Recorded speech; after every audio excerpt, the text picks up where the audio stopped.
some signs that will show you that you need to deal with your stress, even if it means ignoring the stressor. Because let's face it, sometimes you do have to face the stressor head on because it's a constant, for example, if you have a toxic coworker, you have to see them every day. Your mind is going to tell you when it's time to deal with your stress, even if it means ignoring the stressor. So number one, you notice that you're doing the same pointless thing over and over, or you're engaging in self-destructive behavior.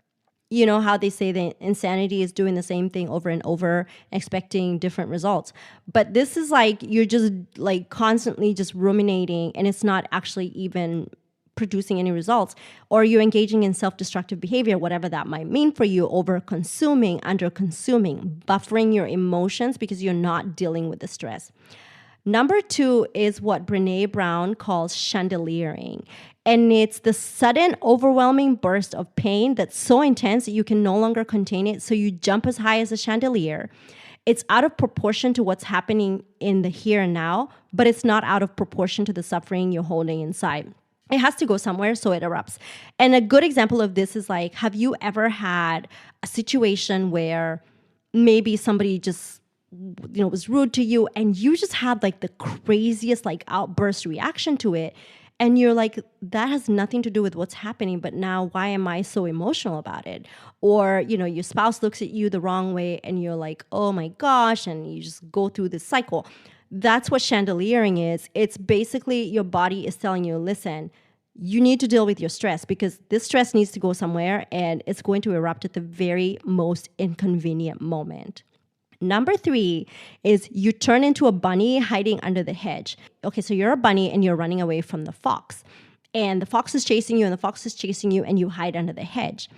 Well, if you are in tune with your stress and your stressor, you know that at some point when the fox or the bear, whoever's chasing you, leaves, you know that you recognize it's gone, and now you can come out of hiding. The way your body tells you that it's time to deal with your stress is when you even don't recognize that the fox is gone. You're still hiding. You don't realize it's time to go.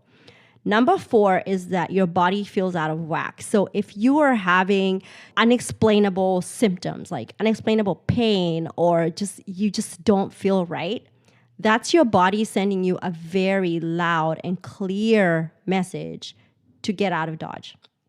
The last portion that I'm going to talk about is your healing journey. And how do you start navigating this whole burnout thing? I've taught you how to recognize, the stressors, and I've taught you how to complete the stress cycle. But how do you start to heal, and how do you start to find a way forward from burnout? Especially when, in the case that we're in a pandemic, we're not going to be the ones to get the pandemic out of the way. One of the methods was by finding meaning. Meaning is basically the power inside of you that helps you persist and heal from burnout. Meaning can be pursuit and achievement of ambitious goals that leave a legacy. One thing for me, as I was coming out of the compassion fatigue of the beginning of the pandemic, I started to find something else other than my job that gave me meaning. So my meaningful work. What I started to pursue is something that fueled me. And so what I thought about is I love to mentor. Part of the work that I've done with my job is to create a mentoring program for our new grads when they come in, and they have a support system and just kind of, hold their hand. And I started to recognize a pattern in myself when my colleagues would come back from maternity leave. I would, try to help mentor them into the new transition. And so when I started thinking about what I wanted to do outside of, anesthesia, I was like, oh, I can mentor moms. I can support moms. So I started to pursue this goal of building a community of supportive moms and really, really teaching about intentional and imperfect motherhood, and really walking the journey with these moms and being supportive. So for me, now that I know where my passion lies, I want to pursue this ambitious goal and leave a legacy that I leaned in and I brought other moms along with me. Number two is another way you can find meaning is service to the divine or any other spiritual calling. Whatever your religious beliefs are, If you believe in a higher power, finding service to the divine fuels you. That can help you find meaning. Number 3 is loving, emotionally intimate connection with others. So in finding who you are in relationships, you find yourself and you find what fuels you. Number 4 is finding your something larger, quote unquote. So your something larger. What is bigger than you? What makes you you?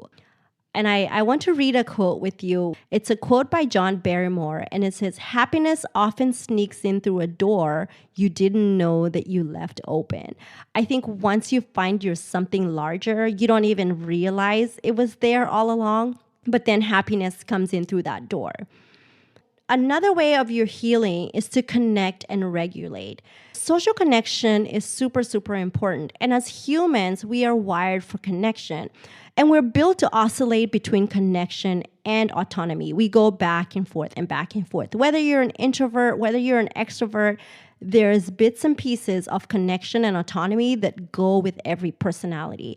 And we are not made to be lone beings. We are not made to be the lone wolf just by ourselves. That's not who we are created to be. Science has shown it over and over again. We are quote unquote pack animals. No matter whether you recognize it or not, we are constantly co-regulating each other and synchronizing. We kind of just co-regulate with each other and we're synchronizing who we are. Connections create energy. So if you are in connections that have mutual trust and connected knowing, you are in what's known as a bubble of love. There is something about having mutual trust and being connected with and just knowing. How I can explain this is like if you've ever met somebody and you're like, this person, I feel like they've been my friend all my life. It's that connected knowing. What are the signs that you need connections? Signs of loneliness. And these are like sadness, rage, and feeling not enough. When you find yourself in that cycle of loneliness, that is a sign that you're in need of connection. And sometimes when we feel those feelings, our natural inclination is to be alone. But what your body is telling you and your brain is telling you is that it's time to connect.